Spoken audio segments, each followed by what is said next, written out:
ٹوٹ پڑے, گاؤں خالی ہو جائے, گھر اور چوک چوراہے پہ بندہ نظر نہ آئے, جو نظر آئے وہ چور اور چکر ہے, وہ بے ایمان اور بیوقوف اور نادان ہے. سمجھدار, باشعور, عقل مند, اہل دل, صاحب بصیرت اور زندہ دل انسان ایسی شخصیتوں کو محروم نہیں کیا کرتا. رہی والو آؤ, میں اتنی سی بات بطور تمہید کے کہہ کے جا رہا ہوں. 20 منٹ میں سے میرے تو بولتے ہی میرے خیال سے 14 منٹ چلے گئے, 13 منٹ میرے ختم ہو گئے ہیں, 7 منٹ باقی ہیں. میں چاہتا ہوں کہ اس 7 منٹ میں سے ہمارے 2 بچے ہیں, بڑے عزیز ہیں.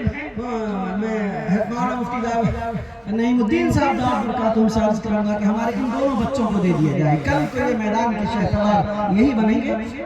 حبیب قاسمی جو ڈومریا کے ہیں, عادل قاسمی جو ابھی فارغ ہوئے ہیں, یہ دونوں نوجوان فاضل ہیں ماشاءاللہ. میں اپنے 7 منٹ میں سے کاٹ کے 6 منٹ ان حضرات کو 3 منٹ کا دے رہا ہوں, اور 1 منٹ میں اپنی بات ختم کرتے ہوئے اتنا سا کہتا ہوں کہ رہی والی بڑا خوش نصیب ہو آپ کے یہاں یہ مدرسہ قائم ہوا, علماء آ رہے ہیں, اور انہی مدرسوں کے نام پہ یہ علماء آتے ہیں. تحفظ ایمان کا یہ جلسہ ہے. آج شکیلیت گھر گھر دن دنا رہی ہے.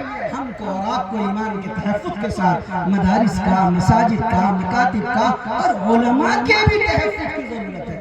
غضب کی بات میں بولوں, علماء کے تحفظ کی. حضرت رات میں ایک جلسے میں تھا, بات آ گئی تراویح کی, تو میں نے ایک بات کہہ دی کہ مسلمان ابھی پوچھیں گے کہ تراویح میں پیسہ حافظی کو دینا چاہیے کہ نہیں دینا چاہیے. تو میں بات میں بولا کہ یہ نوجوان سال بھر نہیں پوچھتا کہ سود کھانا چاہیے کہ نہیں کھانا چاہیے, بیوی کو طلاق دینا چاہیے کہ نہیں دینا چاہیے, بیوی کو مارنا چاہیے کہ نہیں مارنا چاہیے, ماں کو ڈانٹنا چاہیے کہ نہیں ڈانٹنا چاہیے, باپ کے ساتھ بدتمیزی کرنا چاہیے کہ نہیں کرنا چاہیے, بڑوں کے ساتھ بدتمیزی کرنا چاہیے کہ نہیں, یہ مسئلہ نہیں پوچھے گا. رمضان میں حافظ جی کو 500 کا ہدیہ مسابقہ کرتے ہوئے عیدگاہ پہ اگر دے دیں تو 100 مرتبہ مسئلہ پوچھے گا. تو وہاں کہنے لگے مجھ کو بڑے عالم دین, کہنے لگے مفتی صاحب اب فاربیس گنج مارکیٹ کے 2-4 علماء موجود تھے, کہنے لگے کہ مفتی صاحب اب حفاظ قوم کی ان کے ساتھ بے رغبتی بدسلوکی کی وجہ سے روزانہ فاربیس گنج شہر کے اندر کم سے کم 25 حافظ قرآن ہیں جو سیمنٹ کا کام کر رہے ہیں, کمپنی میں کام کر رہے ہیں, کاپی لکھ رہے ہیں,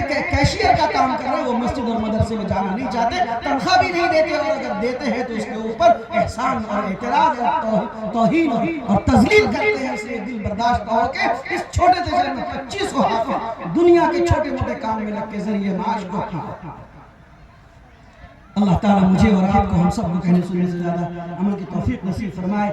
کہا اگر میرے سے کچھ غلطی ہو گئی کہنے میں تو آپ حضرات سے معافی مانگتا ہوں, اور پھر یہی کہوں گا کہ 10 بجے رات کو جلسہ ختم ہوگا. آپ حضرات سنجیدگی اور متانت اور وقار اور احترام اور اہتمام کے ساتھ یہاں شرکت کریں, اور حضرت نائب امیر شریعت صاحب سے اور مفتی خالد اللہ صاحب پورنوی صاحب سے خوب آپ مستفید ہوں. اللہ تعالیٰ اس ادارے کو, ادارے کے بانی کو, اساتذہ کو, طلباء کو, معاونین کو, منتظمین کو, یہاں شرکاء کو اور علماء کو اللہ تعالیٰ بہت قبول فرمائے. وآخر دعوانا الحمدللہ.